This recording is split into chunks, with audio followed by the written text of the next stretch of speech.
Assalamualaikum dan salam sejahtera. Saya Najib Arif dan ini Buletin Awani Khas dan 29 Oktober, Jumaat, tepat jam 4 petang, bajet 2022 akan dibentangkan dan sudah pasti ini menjadi dokumen yang amat penting untuk kita melihat manifestasi kita dan cara kita untuk keluar daripada pandemik COVID-19 yang akan menjadi endemik di peringkat Malaysia dan bagaimanakah segala kesukaran yang kita lalui sepanjang tempoh pandemik ini akan mampu diselesaikan setidaknya untuk melihat kepada beberapa sektor dalam bajet 2022 dan jangka masa panjang. Dan paling penting, bagaimana bajet 2022 mampu membina ketahanan ekonomi Malaysia untuk kita bangkit kembali sebagai satu keluarga. Saya bersama dengan tetamu saya pada jam ini. Pertama sekali, Pengarah Eksekutif Majlis Tindakan Ekonomi iaitu Profesor Tan Sri Dr. Nur Azlan Ghazali dan juga Datuk Dr. Madeleine Burma, pengasis ekonomi yang bersedia pada ketika ini. Terima kasih kerana bersama dengan kami pada jam ini. Pertama sekali, saya nak ke Prof. Nur Azlan terlebih dahulu. Kalau kita melihat membina dan juga memulihkan ekonomi Malaysia ini dan juga mewujudkan daya tahan dalam ekonomi ini, apa resepi utama yang harus terkandung dalam bajet 2022? Pemulihan mungkin mengambil masa yang panjang, bertahun, begitu juga membina ketahanan. Namun untuk setahun mendatang ini, apa quick wins-nya? Apa yang harus terkandung, Prof? Okay, first of all terima kasih jemput saya dan dia ada dua dimensi yang sudah Najib sebutkan. Satu is about the recovery, the other one is about daya saing, daya tahan. Bagi saya, dalam konteks recovery, as long as kita dapat mengawal COVID dan tidak lagi ada penularan yang menyebabkan kita terpaksa menutup ekonomi kita, I think we will see immediate recovery. Semuanya yang menjadi isu lebih besar dalam konteks jangka panjang adalah daya tahan negara. Because itu adalah merujuk kepada elemen-elemen struktur ekonomi negara. Sebagai contohlah, perlu ada keupayaan bakat yang betul. Perlu ada firma-firma yang mengaplikasikan teknologi yang tinggi dan sebagainya. That one is a more structural issue. Tapi dalam konteks yang terdekat, pemulihan ini, bagi saya keutamaan ialah melihat kepada sektor-sektor dan juga lapisan masyarakat yang terjejas dan terkesan akibat daripada COVID. Dan bagaimana kita boleh menyuntik, membantu mereka untuk kembali setidaknya pulih seperti dahulu dan kemudiannya terus membuat lonjakan yang lebih baiklah. Dan contoh-contohnya sektor pelancongan katakan. Sektor ini masih lagi sehingga hari ini. Jadi kita terpaksa buat shift daripada menumpu kepada pengunjung dari luar negara kepada pengunjung ataupun tourism domestik. Jadi itu satu shift yang besar yang harus kita buat. Tapi setidaknya untungnya ialah kita kini berhadapan dengan ekonomi global yang baik.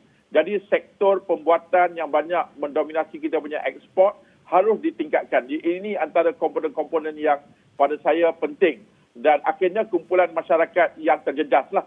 31% daripada isi rumah kita telah berhadapan dengan kejatuhan di dalam pendapatan.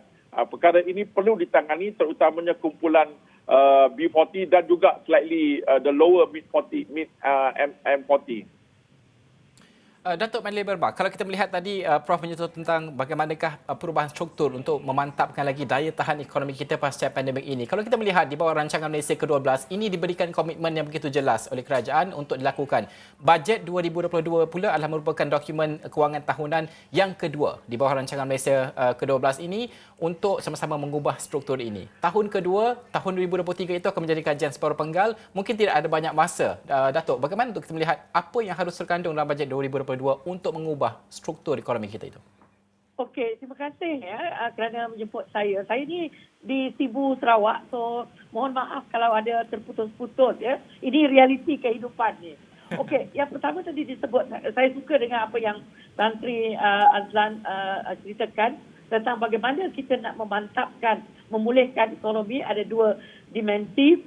Cuma bagi saya, apa yang perlu ditekankan ya, seperti yang biasa saya akan menekankan kepada kehidupan rakyat kita, masyarakat kita.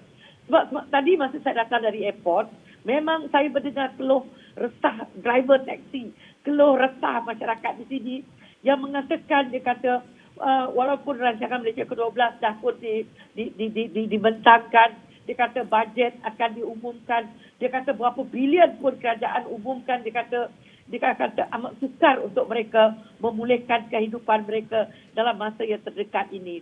Jadi saya pun tanya, bagaimana kalau dalam jangka masa panjang sedikitlah. Tapi dia kata yang penting bagi mereka ialah bagaimana nak mendapatkan pendapatan ini. Bagaimana nak memulihkan ekonomi isi rumah.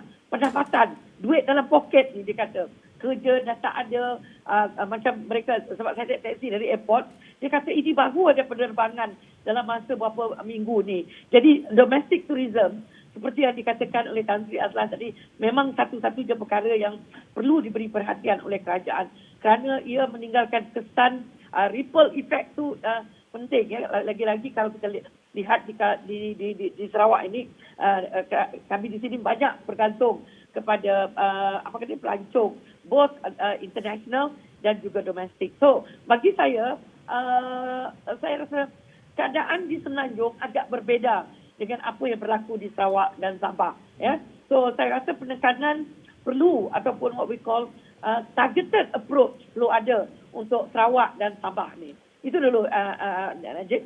Okey. Prof, kalau kita melihat tadi kita dah sentuh struktur dan juga sektor pelancongan ini diberikan, memanglah ini adalah sektor yang sangat terjejas akibat pandemik COVID-19 ini. Baru nak dibuka, barulah kita nak pulih. Ini ambil masa lah untuk kita pulih dan sebagainya. Kalau kita bercakap kembali kepada soal mengubah struktur kita ini bukan masalah baru, bukan isu baru. Sudah lama kita bincangkan dan pelbagai cara cuba kita lakukan. Kerana pada akhirnya perubahan struktur ini diperlukan kerana apabila kita menarik masuk pelaburan sebagai contoh ke dalam Malaysia ini untuk menyediakan pekerjaan, akhirnya pekerjaan yang kita sediakan hanyalah untuk separuh mahir dan juga kurang mahir. Bagaimana untuk kita tingkatkan kepada pekerja-pekerja mahir ini mampu masuk ke industri? Kerana realiti pada ketika ini ramai yang overqualified bekerja untuk sektor-sektor yang mereka overqualified lah. Bagaimana untuk kita lihat perubahan struktur ini supaya pelaburan itu bersesuaian dengan pekerjaan yang disediakan? Sekali lagi, Najib, isu-isu yang you mention tadi adalah isu-isu yang bagi saya sebelum COVID melanda negara pun kita telah berhadapan dengan isu-isu struktural itu, iaitu penciptaan pekerjaan yang tidak sepadan dengan kualiti ataupun kelayakan pekerja-pekerja di Malaysia. Malah saya baru saja tengok data dalam My Future Job Portal, ya. Lebih kurang dalam 60-65% yang memohon kerja adalah yang mempunyai diploma ke atas. Tetapi lebih kurang dalam 70% lebih pekerjaan yang ditawarkan adalah yang memerlukan hanya SPM ke bawah. Jadi kita ada isu ketidakpadanan ini. Tapi again, saya juga cenderung untuk bercakap seperti Prof. Datuk Madeline tadi. Because bila kita berbincang tentang perkara-perkara yang struktural ini, banyak pihak yang akan kata, oh itu lambat lagi, itu masalah dah lama. Masalahnya sekarang, poket saya hari ini. Jadi kita kena meletakkan sedikit perbezaan di situ. Dan saya very confident bahawa kerajaan pastinya akan come out with packages yang membantu. Dan seperti Datuk Madeline sebut, kumpulan-kumpulan yang terkesan, kita mesti targeted, sektoral sifatnya. Nelayan yang terkesan dengan pemandu teksi yang terkesan berbeza. Ya, pemandu teksi yang tadi yang Datuk Madeline sebut, dia amat bergantung kepada penerbangan. Kalau tak ada penerbangan, tak ada kerja dia.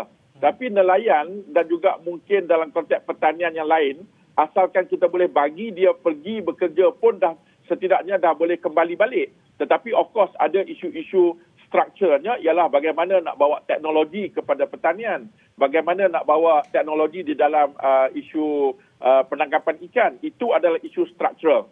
Jadi amat penting, that's why bagi saya, bila kerajaan melaporkan tentang penurunan unemployment rate 4.6% itu yang terkini, dan dia menurun. Tetapi itu data makro. Kalau kita pergi masuk what we call as inside the box, then kita mula nampak masalah-masalah tadi. Maksudnya penciptaan pekerjaan yang tidak sepadan, dan juga dalam konteks contohnya yang disebut tadi, dia ada dua sebenarnya itu. Satu adalah underemployed dari segi masa, satu lagi underemployed dari segi kelayakan.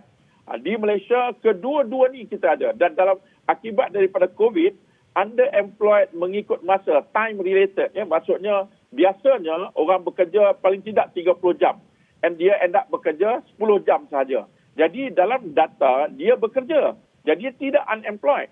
Tetapi pendapatannya telah jatuh. Sebab tu bagi saya perkara-perkara ini kena dilihat dengan lebih mikro, terperinci. Kita tidak boleh hanya menumpu kepada angka-angka yang terlalu makro yang tidak menceritakan kita apakah masalah yang sebenarnya dihadapi.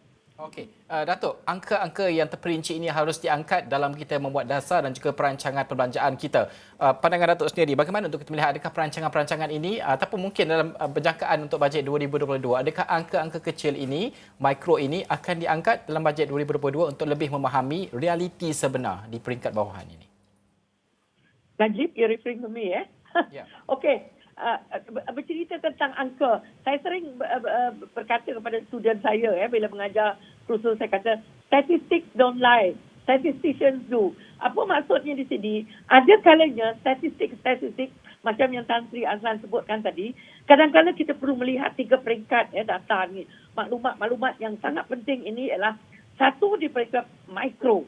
Mikro ini memang ini kalau dari segi kita membuat sasaran memang ini yang paling terbaik. Yang kedua is what we call meso, peringkat pertengahan. Dan yang ketiga selalunya di peringkat makro. Biasanya di peringkat makro ni, perancangan makroekonomik di EPU ni, mereka banyak melihat di sini. Tetapi bagi saya, kalau kita lihat the way kerajaan khususnya dalam bajet 2022 ini, saya sudah melihat kecenderungan di mana disebabkan oleh tadi yang disebut targeted, perancangan yang bersifat bersasar ni, dia tidak boleh lagi melihat dengan secara makro saja. Jadi sekarang kalau kita tengok saya tengok data yang dikeluarkan oleh Department of Statistics, DOSM mereka sudah tahu, mereka sudah boleh mengenal pasti di mana individu, di mana sektor ataupun sektor mana mana yang very very precise. Tetapi cumanya sekarang masih belum, saya rasa bagi saya lah, saya lebih nak melihat kalau in the future more planning could be done using micro data dan data yang bersifat what we call real time data. Sebab saya antara mereka yang sangat merasakan bahawa data yang bersifat dynamic itu sangat penting.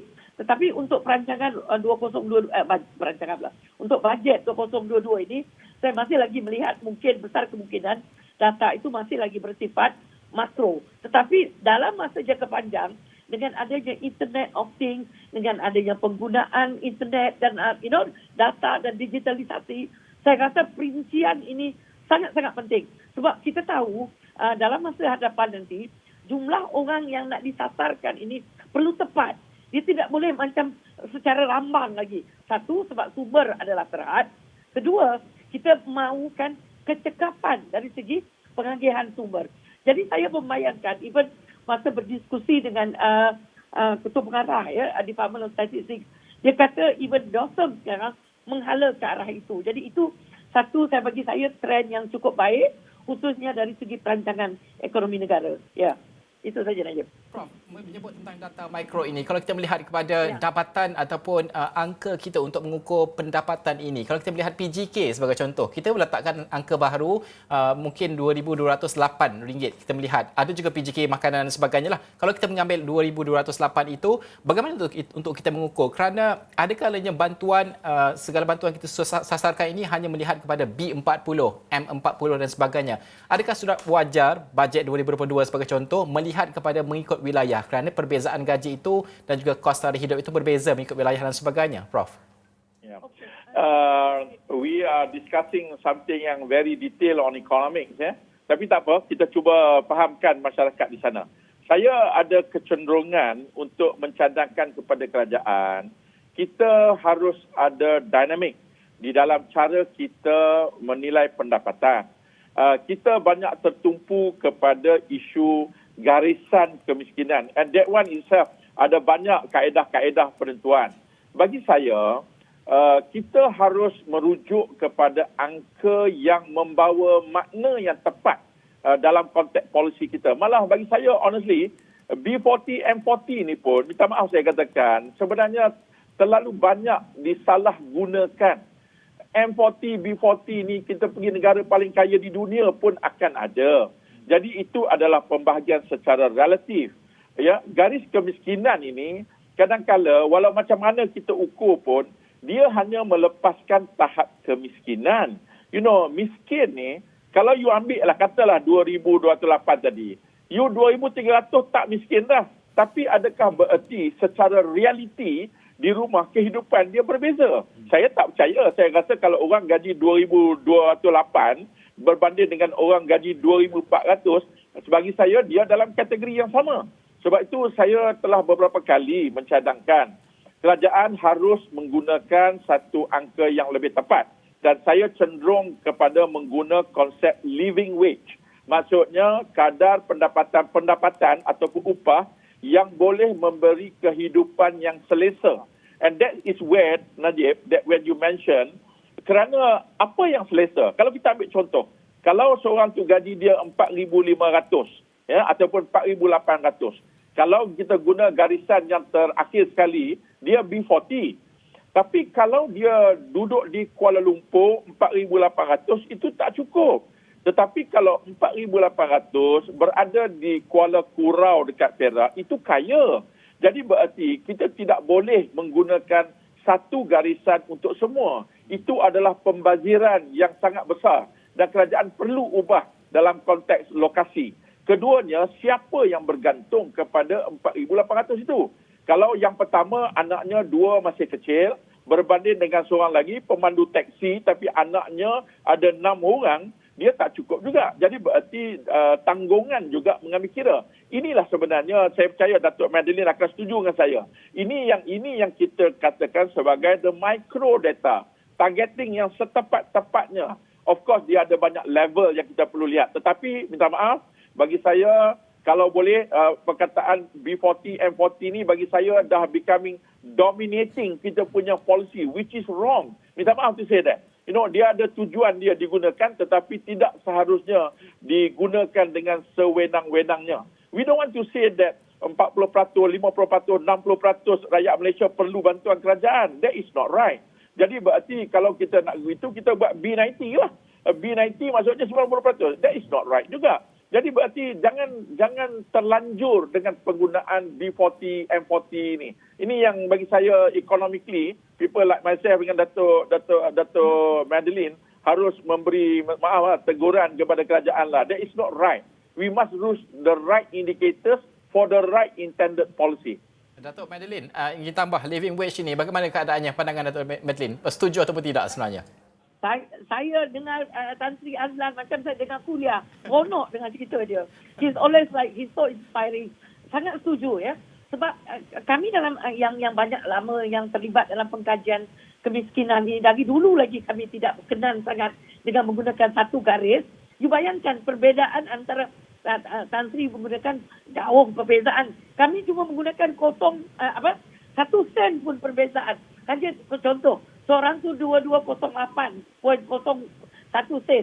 Dia dah dikategorikan tidak miskin dan dia terlepas dari mendapat bantuan. Sebab ini tu kadang-kadang terlalu rigid. Dan living wage ini pun sangat penting juga bagi kami ya.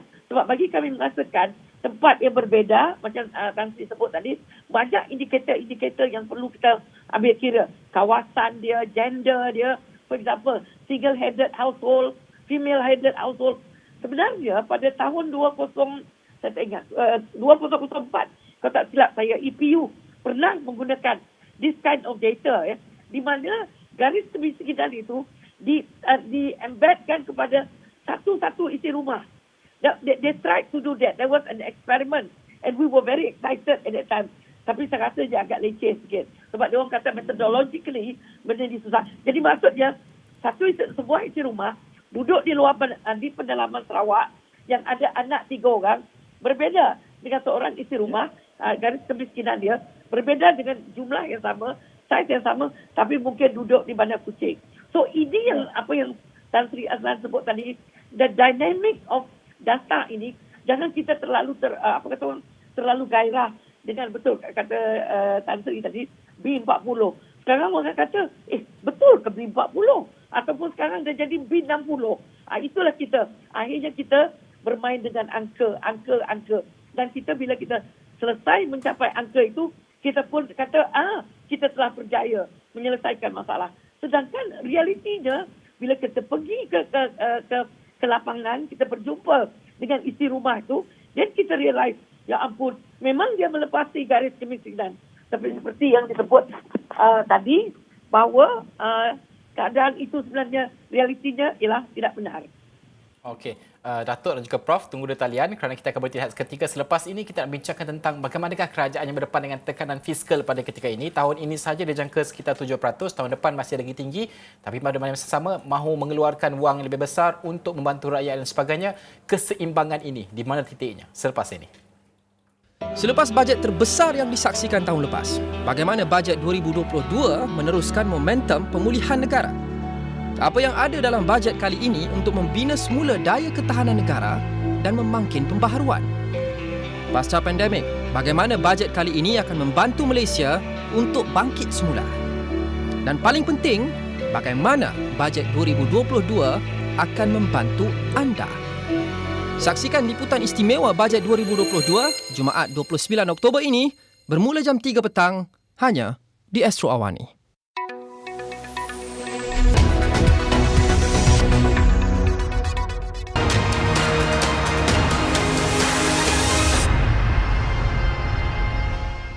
Membina semula ketahanan ekonomi negara. Kita masih lagi bersama dengan Profesor Tan Sri Dr. Nur Azlan Ghazali, Pengarah Eksekutif Majlis Tindakan Ekonomi, dan juga Datuk Dr. Madeleine Berma, Penganalisis Ekonomi. Okey, tadi kita bercakap tentang bagaimanakah mikro data dan sebagainya ini harus diangkat dan sebagainya. Kali ini kita melihat kepada peranan atau perspektif di pihak kerajaan. Kerana tekanan fiskal ini amat besar bagi pihak kerajaan. Kita melihat penutupan ekonomi sebelum ini, tidak banyak kutipan hasil dapat dilakukan. Namun sekarang ini sedikit demi sedikitlah ekonomi sudah dibuka, mungkin hasil itu akan meningkat dan sebagainya.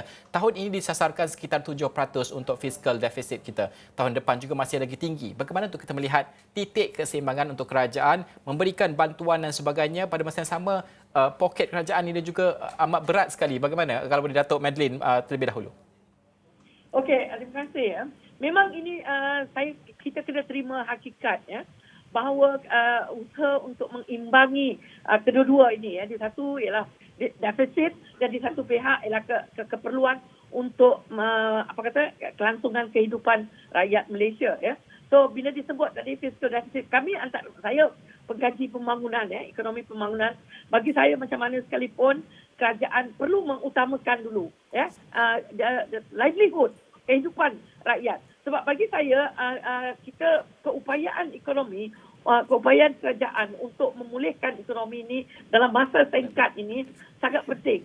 Maknanya dia tidak boleh dilewat-lewatkan. Maknanya dia tak boleh tunggulah. Kita tunggulah bajet yang akan datang dan yang untuk 2023 begitu. Jadi maknanya di sini dalam masa yang sama saya melihat bahawa kerajaan masih ada ruang itu untuk dia manuver, untuk dia mengutamakan pembangunan negara dulu. Jadi yang penting di sini, of course, kehidupan rakyat. Yang kedua ialah konsep pemulihan ekonomi di mana projek-projek pembangunan perlu dibangunkan. Saya tahu, ya, saya di Sarawak kan, tak ada cerita lain. Bagaimana election akan datang. Jadi ini juga satu tekanan, tapi mungkin bukan untuk federal, tapi lebih kepada kerajaan negeri. Memang ini, the need to balance, ini adalah satu yang sangat penting. Sebab kalau kita lihat, bajet 2022, majoriti di kalangan ahli ekonomi mengatakan ia adalah bajet pengembangan, ya, expansionary budget, iaitu hasil lebih rendah daripada perbelanjaan. Tapi walau bagaimanapun, kalau dia tujuannya ialah untuk pembangunan, ya, bagi saya ini sesuatu yang perlu, bagi saya, I need to congratulate the government for doing that, because it requires yang memerlukan keberanian dari segi pihak kerajaan untuk go through with it. Dan sekarang kita lihat kerjasama antara mereka, antara kerajaan dan juga mereka, kalau kita lihat di parlimen ini. Jadi kedua-dua pihak ini berganding bahu bagaimana nak memajukan negara. Ya, itu saja. Prof, membawa konteks ataupun soal isu fiskal ini dalam konteks mungkin keluarga Malaysia. Kerana keluarga Malaysia ini, keluarga itu bukan soal ibu dan ayah saja, adik-beradik dan sebagainya, kan. Tolak ansur itu juga adalah sifat dalam keluarga itu. Bagaimana mungkin konsep-konsep ini mungkin diterapkan dalam kita mengawal fiskal dan juga memberi bantuan perbelanjaan dan sebagainya? Sebenarnya kalau di Malaysia ni, rata-rata bila orang mendengar bajet ataupun membaca dokumen bajet, budaya yang timbul ialah mencari di mana bahagian saya. Yang tentera cari tentera, yang nelayan cari nelayan, yang pensyarah cari pensyarah dan semuanya lah. Dan kadang-kadang kita keliru juga bila tak sebut satu sektor tu, dia rasa macam bajet ni dia tak dapat apa-apa. Dia kata macam tu. Jadi bagi saya mengajak semualah untuk kita melihat bajet ni dengan cara yang lebih betul. Bukan berarti kena sebut semua orang, semua sektor. Ya. Yang pentingnya bagi saya ialah pertama, kumpulan-kumpulan masyarakat yang terjejas dan terkesan teruk itu kita perlu bantu. Termasuk juga sektor-sektor ekonomi yang terjejas dan kemungkinan masih lagi berlarutan. Kalau kita ambil contohnya, seorang yang bekerja dalam sektor retail, katalah saya bekerja di sebuah pasaraya. Dengan pembukaan pasaraya, insya-Allah saya akan dapat pulihkan pendapatan lah, walaupun kemungkinan masih lagi tidak sebaik dahulu. Tapi kalau saya bekerja sebagai pemandu pelancong, kemungkinan saya masih lagi belum dapat pulih dengan sebaiknya. Jadi again, tadi Datuk Madeline sebut tentang targeted tu. Jadi that's why perlu kita memastikan kumpulan-kumpulan ini dikenal pasti dan difaham tentang sifat-sifat yang ataupun ciri-ciri sektor tersebut. Tapi Najib, you menyebut tadi tentang kadar fiskal. Ya. Ini satu lagi perdebatan yang sering timbul. Kita di Malaysia ni rata-rata lah diajar bahawa bila mana kadar defisit ni peratus ni nampak besar, itu macam seolah-olah salah. Saya tidak mengambil pendekatan yang sedemikian. Bagi saya, defisit, sebenarnya Malaysia punya defisit pernah sampai 7-8% pun. Di pertengahan 80-an kita dah pernah cecah 11%, 12% pun. Ya, jadi hari ini dia ada macam satu fobia. Ya. Jadi bagi saya yang penting ialah, kalau pastinya kita akan berada dalam lingkungan defisit. Yang penting ialah defisit sebab apa? Itu satu. Untuk tujuan apa? Adakah kita mencipta pekerjaan? Adakah because ada perbelanjaan yang tidak mencipta pekerjaan. That's why penting, contohnya kalau kerajaan menumpu kepada pembangunan infrastruktur umpamanya. Dia punya rantaian dia tu banyak. Dia pergi kepada arkitek, dia pergi kepada pekerja yang rendah, dia pergi kepada juru ukur, dia pergi merata-rata. Tetapi setengah bentuk perbelanjaan, dia tidak tersebar ataupun dia punya multiplier effect itu agak kecil. Jadi kena tumpu di segmen tersebut. Keduanya ialah pastinya walaupun kita boleh meminjam, tetapi apakah keupayaan kita to serve the debt. Ini satu perkara yang kena tengok dan saya bersetuju dan saya tahu bahawa kita berhadapan dengan kekangan fiskal yang agak merisaukan. Bukan saja pendapatan kita berbanding dengan 2019 telah jatuh. 2019, 264 bilion pendapatan kerajaan. Tahun lepas mungkin sekitar 220 bilion. Jadi dah jatuh lebih kurang hampir lebih kurang 40 bilion. Jadi berarti dengan hasil yang lebih sedikit, kita harus bijak berbelanja.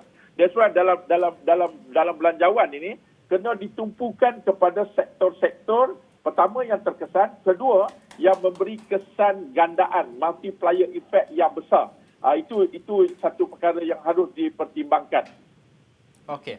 Datuk Madeline, kalau kita melihat kepada mungkin bajet 2022 ini tidak akan adalah cukai baharu. Itu gambaran yang diberikan sebelum inilah. Kita belum tahu lagi besok akan dibentangkan nanti. Bagaimana untuk kita melihat bahawa tanpa cukai baharu sebagai contoh, dalam ucapan statement ataupun kenyataan pra-bajet ini oleh Menteri Kewangan sendiri mengatakan beberapa langkah akan diambil untuk mempercekapkan lagi kutipan hasil kita sedia ada berdasarkan industri yang kita buka dan sebagainya. Adakah ini cukup untuk menampung setidaknya setahun mendatang sehinggalah kita mampu memulihkan ekonomi? Mungkin 2023 kemudian barulah kita fikir kalau nak buat cukai baru dan sebagainya. Datuk. Ya, terima kasih Najib. Saya ingat pada tahun lepas saya dalam kumpulan yang membincangkan tentang bajet ni. Kalau dulu masa saya dekat UKM, ini satu perkara yang Tan Sri Azlan akan buat sebagai Vice Chancellor, Naib Chancellor. Kami akan, kumpulan kami akan membicarakan tentang bajet. Tapi saya dah tak ada dekat UKM, tapi saya tak tak pastilah yang di UKM sekarang. Jadi saya ingat lagi ketika itu kami terpaksa memikirkan apakah dia sumber-sumber pendapatan baru tanpa mengenakan cukai. Ya.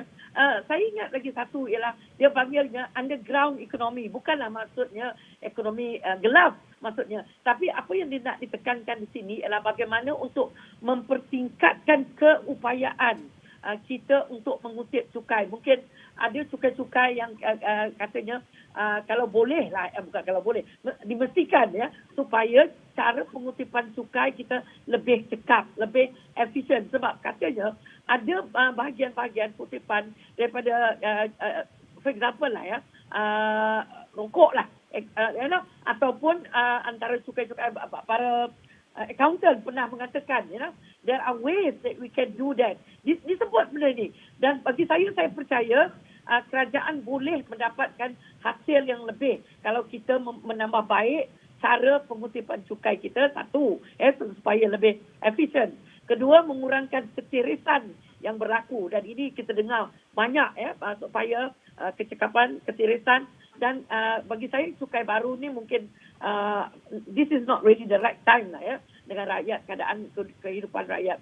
Tapi ada yang mengatakan kenapa tidak kita kenakan cukai kepada syarikat agregasi yang berjaya mengaut keuntungan yang berlebihan. Ya. Jadi memang ada dua pandangan. Ada yang kata kita cari cara baru untuk menambah baik.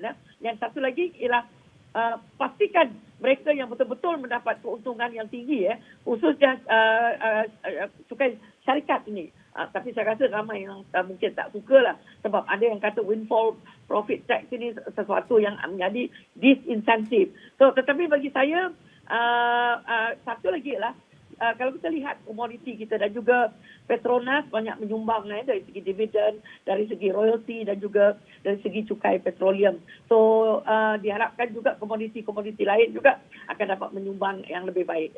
Itu dulu Najib. Okey. Kalau kita melihat pemulihan ekonomi ini sudah pasti tidak sekata kerana ada sektor yang dibuka lebih awal, akan ada sektor yang lebih cepat pemulihannya, akan ada yang paling lambat sekali dan sebagainya.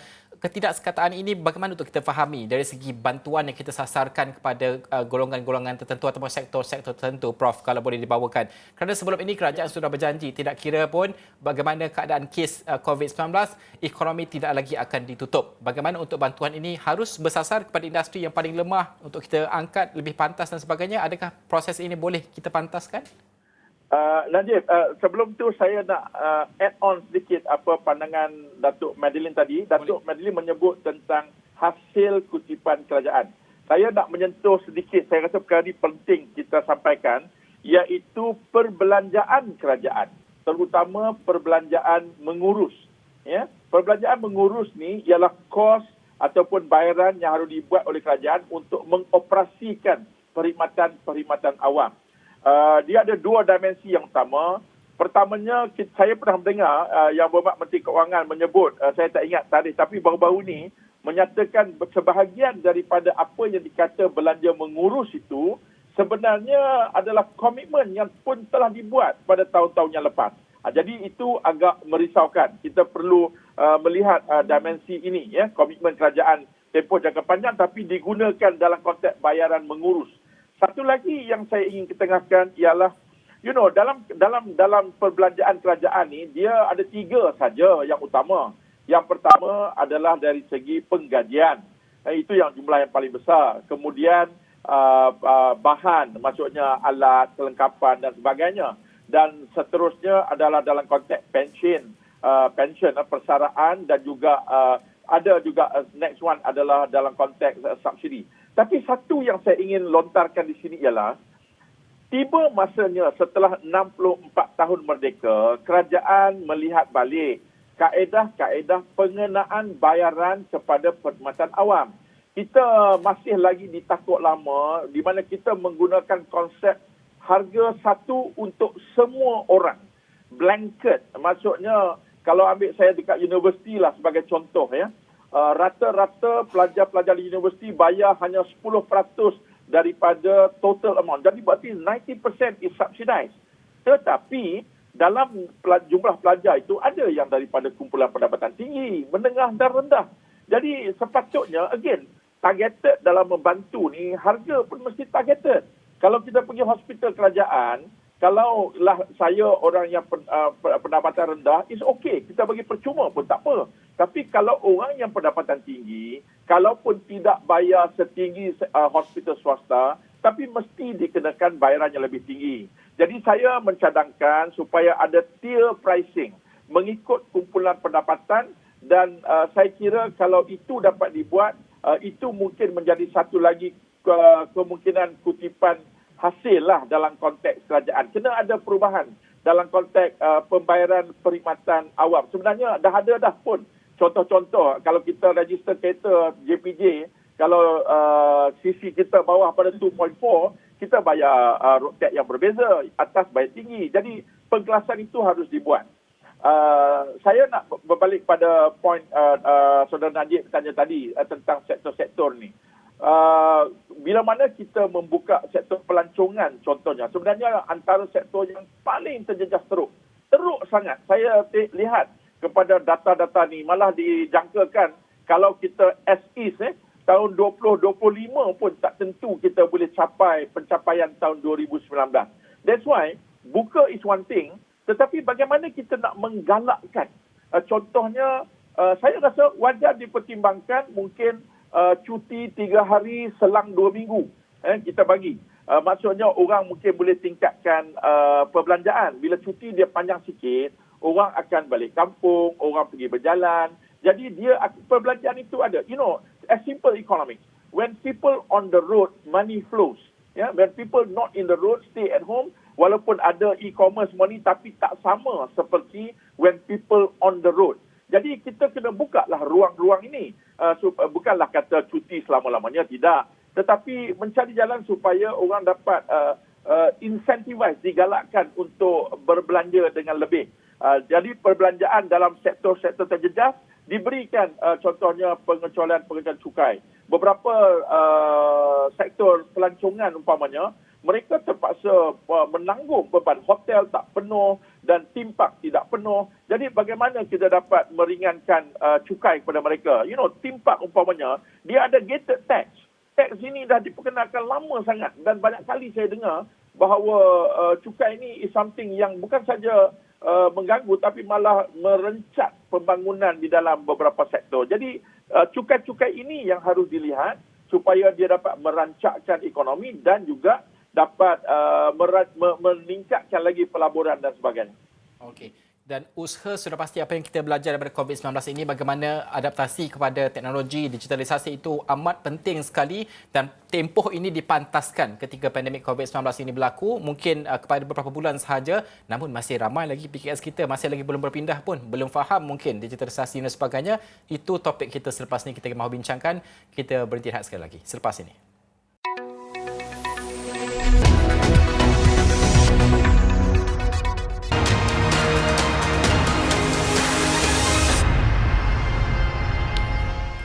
Membina daya ketahanan ekonomi, itu topik yang kita bincangkan masih lagi pada blok terakhir ini bersama dengan tetamu kita. Saya nak bersama dengan Prof dan juga Datuk Madeline pada ketika ini. Prof, mungkin pertama sekali kita melihat digitalisasi. Tadi sebelum berhenti rehat saya sebutkan lebih pantas ketika COVID-19 ini ramai yang sudah masuk ke e-dagang dan sebagainya.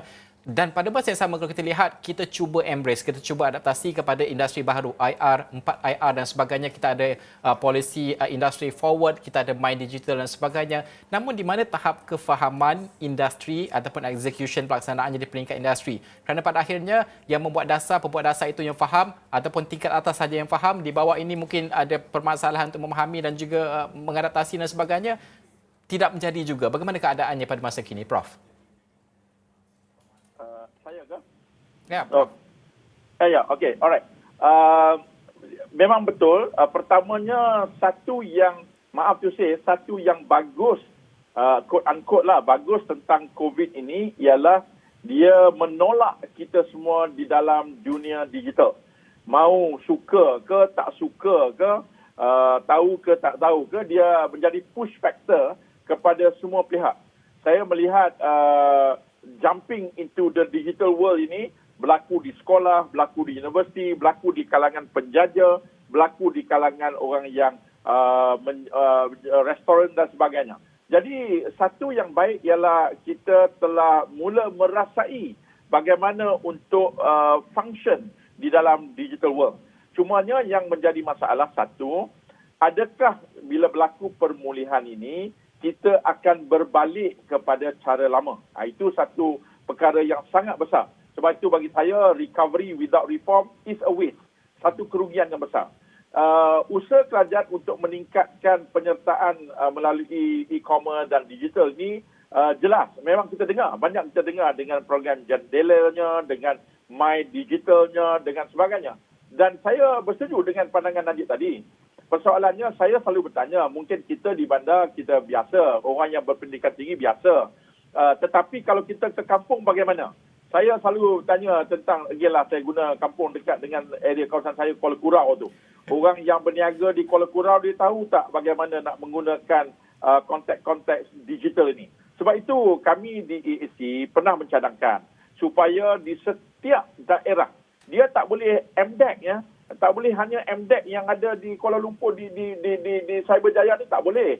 That one is too far untuk pakcik yang ada di Kuala Kurau tadi.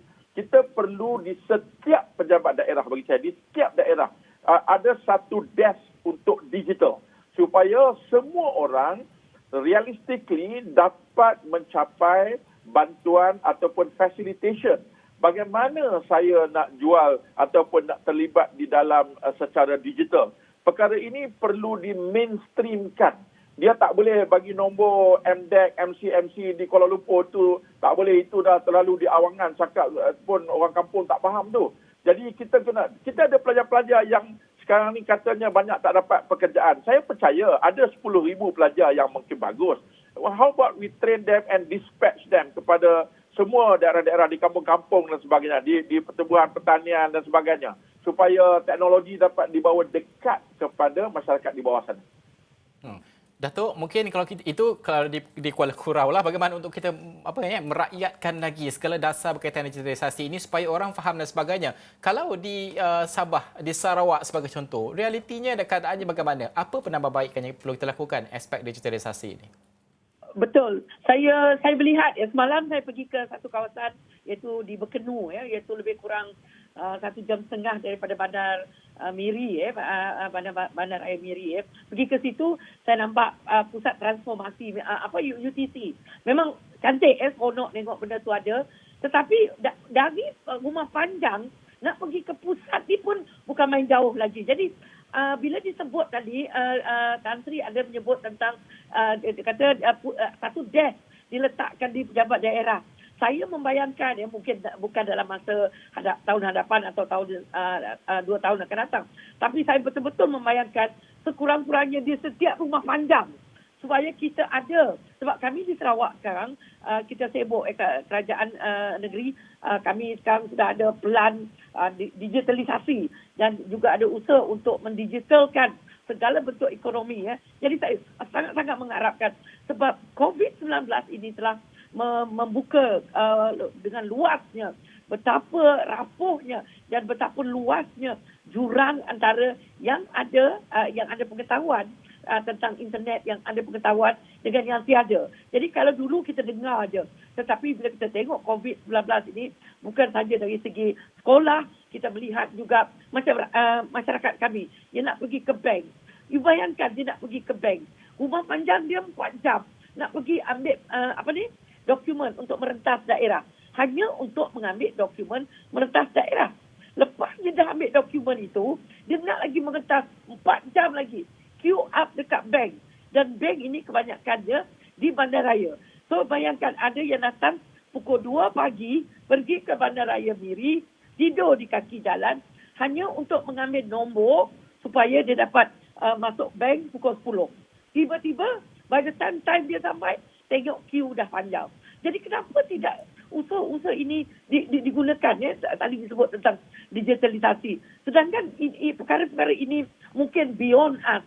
Tetapi berita penuh dengan berita-berita begini dan dia hanya perlu berlaku sekali atau 2 kali. Dan kalau kita tengok netizen memang mengentam terus. Jadi maksudnya di sini, di satu pihak, yes, saya bersetuju sangat dengan usaha ke arah digitalisasi.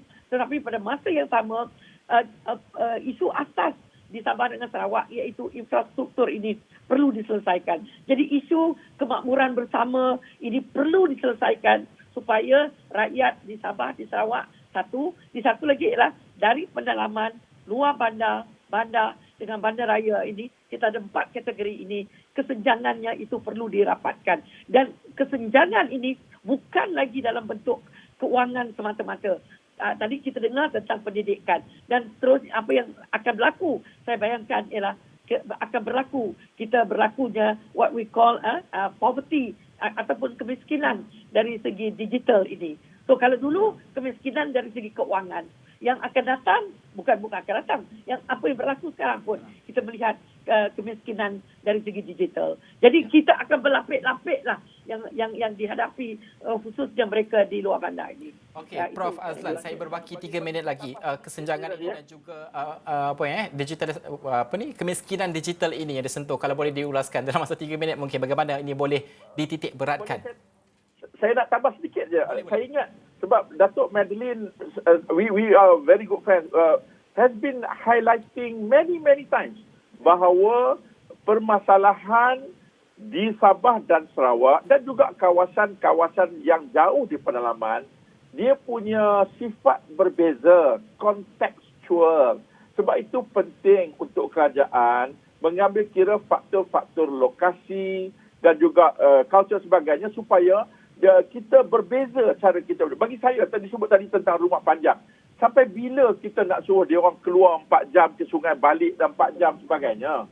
Jadi, for Sabah dan Sarawak, kawasan-kawasan pedalaman jauh, the bentuk sokongan, infrastruktur, support mesti berbeza. It cannot be one size fits all. Ya, itu very important dalam konteks kalau kita nak membangunkan kawasan-kawasan yang sedemikian.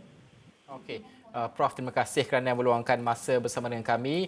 Itu tadi 2 tetamu yang cukup hebat perbincangan ini. Memang tak cukup masa lah kalau kita berikan sejam ni kerana topik ini begitu besar sekali kan. Terima kasih Profesor Tan Sri Dr. Nur Azlan Ghazali, Pengarah Eksekutif Majlis Tindakan Ekonomi, dan juga Datuk Dr. Madeline Burma, Penganalisis Ekonomi yang bersama kita pada masa ini. Sudah pasti kita nantikan apakah yang akan terkandung dalam bajet 2022 dalam aspek membina ketahanan ekonomi, kerana banyak aspek yang perlu kita perhatikan untuk memastikan ekonomi yang terjejas teruk akibat pandemik COVID-19 ini akan mampu kita pulihkan untuk setidaknya setahun mendatang ini. Apa yang mampu kita capai? Bagaimanakah nasib rakyat, khususnya golongan yang terkesan ini yang terjejas teruk, mampu kita bela, dan juga industri-industri yang terjejas teruk mampu kita angkat kembali dan kita bangkit bersama sebagai satu keluarga Malaysia. Sekian saja berita Awani Khas untuk jam ini. Saya Najib Arif. Assalamualaikum, salam hormat.